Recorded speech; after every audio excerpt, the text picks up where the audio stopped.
Selamat malam Pak Ferry. Ya, Ini kita ada mendengar sudah lama ya, pada zaman Pak Jokowi ini ada undang-undang perampasan aset yang sudah dirancang dari zamannya Pak Jokowi. Namun pada saat ini undang-undang ini juga belum disahkan. Sementara undang-undang lain yang malah ditentang oleh masyarakat justru segera bahkan sudah disahkan.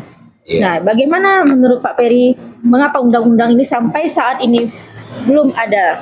belum ditetapkan Ya, atau belum belum disahkan ditetapkan, begitu ya. ya. Nah, ini sebenarnya persoalan ini sudah hampir semua, khususnya ya para lembaga-lembaga anti korupsi yang datang dari masyarakat, lahir dari masyarakat, sudah kerap menyuarakan ini ya.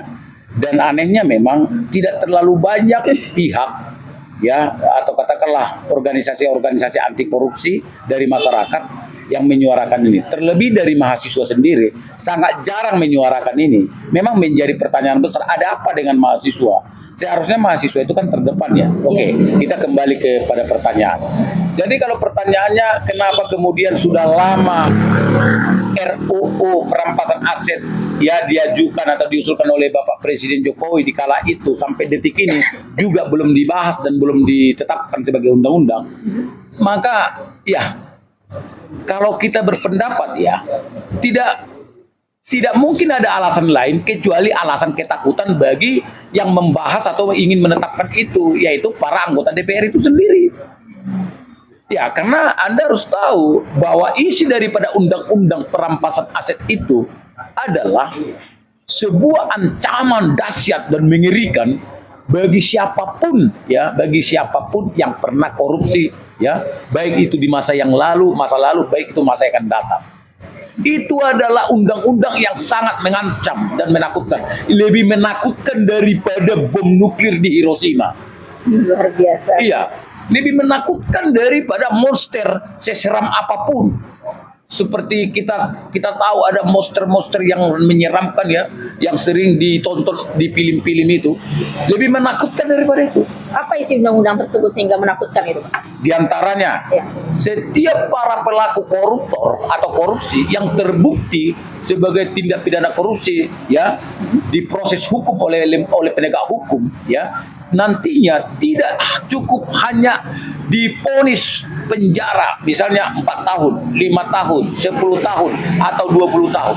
Tidak cukup lagi penerapan hukumnya hanya sebagai sekedar menjalani hukuman penjara, tidak cukup lagi, tapi akan ada tindakan selanjutnya, yaitu di mana penegak hukum diberikan kewenangan dengan undang-undang ini untuk merampas, menyita semua kekayaan, aset-aset yang ada dimiliki oleh pelaku korupsi itu. Bayangkan, katakanlah si A sudah terbukti di pengadilan ya, terbukti dengan meyakinkan ya melakukan korupsi dengan kerugian keuangan negara katakanlah 1 miliar. Oleh karenanya maka majelis hakim memutuskan ya menjatuhkan vonis penjara 5 tahun. Ya, oke. Lalu kemudian dia akan menjalani hukuman itu 5 tahun. Namun di sisi lain penegak hukum akan menyita, berdasarkan undang-undang itu akan menyita seluruh aset-aset yang dimiliki oleh seorang terpidana itu.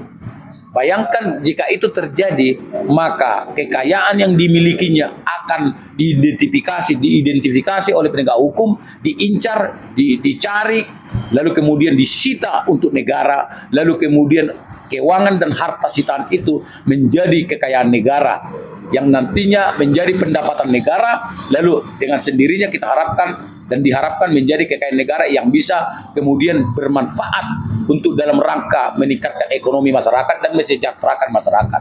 Itu tujuannya. Jika disita itu Pak, tapi nilainya tidak sama gitu Pak, tidak mencukupi gitu dari harta yang sudah diidentifikasi, itu bagaimana Pak? Pokoknya undang-undang selalu mengedepankan keadilan. Tetapi sepanjang aset atau kekayaan itu dapat diketahui dan ditelusuri adalah merupakan hasil dari kejahatan korupsi, ya, maka semua akan dirampas dan disita untuk negara. Soal nanti bagaimana kemudian hakim menentukan penilaiannya, ya, apakah harus sesuai dengan nilai yang real, sesuai dengan hasil audit kerugian keuangan negara, yang kerugian negara yang disebabkan oleh tindakan tersebut, ataukah tidak seperti demikian? Itu nanti bagaimana kelanjutannya. Nah, itu yang perlu dibahas dan diputuskan. Berarti di sini intinya para koruptor ini dimiskinkan ya Pak? Dimiskinkan. Ini kan menakutkan sekali. Bukan. Nah, kalau misalnya katakanlah kerugian keuangan negara tidak dapat dibayar atau dari rampasan itu, ya, perampasan aset itu, maka selanjutnya kerugian keuangan negara yang masih belum penuh dibayar itu dari aset yang ada, ya, maka akan ditanggung oleh ahli warisnya. Dari anak-anak? Dari anak ahli waris. Ahli waris, ya? Nah, ini kan mengerikan. Iya. Nah, untuk itu Luar biasa. maka justru seharusnya ya melihat, mencermati dan menimbang keadaan bangsa Indonesia hari ini yang sudah dipenuhi oleh pejabat-pejabat koruptor. Ya, kita masih ingat segar diingatan kita soal Pertamina, ya, di mana Pertamina justru adalah menjadi markas koruptor kelas tinggi, ya, di mana mafia kelas kakap, ya, bersarang di tubuh Pertamina atau di BUMN kita. Sampai hari ini masih segar diingatan kita, tapi penegakan hukumnya kalau kita bisa sebut masih memble. Kenapa memble? Karena hari ini tersangkanya masih hanya di level yang ya pelaksana gitu loh. Karena direktur Pertamina itu kan masih level pelaksana. Karena harusnya ya jenjang berikutnya itu harus diseret sebagai tersangka, karena Menteri BUMN yang dipimpin oleh Erick Thohir itu, ya, tidak mungkin Erick Thohir tidak terlibat, ya, baik secara langsung atau tidak langsung di dalam persoalan korupsi di tubuh Pertamina. Tidak mungkin. Tapi mana kita lihat kan tidak ada semangat Kejaksaan Agung untuk setidaknya memeriksa Pak Erick Thohir. Lepas begitu saja, seakan-akan Pak Erick Thohir bukan Menteri BUMN. Seakan-akan. Kan ini sangat bodoh dan konyol gitu loh. Nah, ini sangat kita sesalkan. Nah, artinya apa? Saya hanya mengutip itu sebagai bahan supaya semua orang tahu bahwa Republik ini sudah tidak semua kementerian, semua lembaga negara hari ini sudah tidak steril lagi dari korupsi. Sudah tidak steril lagi. Semuanya di dalamnya sudah ada mafia. Nah, oleh karena itulah maka kebijakan Jokowi kala itu mengajukan ya rancangan undang-undang perampasan aset ini, karena memang kekayaan negara ini sudah beralih menjadi ke pangkuan dan ke rekening para koruptor. Kekayaan bangsa ini sudah ada di rekening-rekening koruptor, baik berbentuk uang, baik berbentuk bisnis, money laundering, pencucian uang, atau bentuk-bentuk lainnya.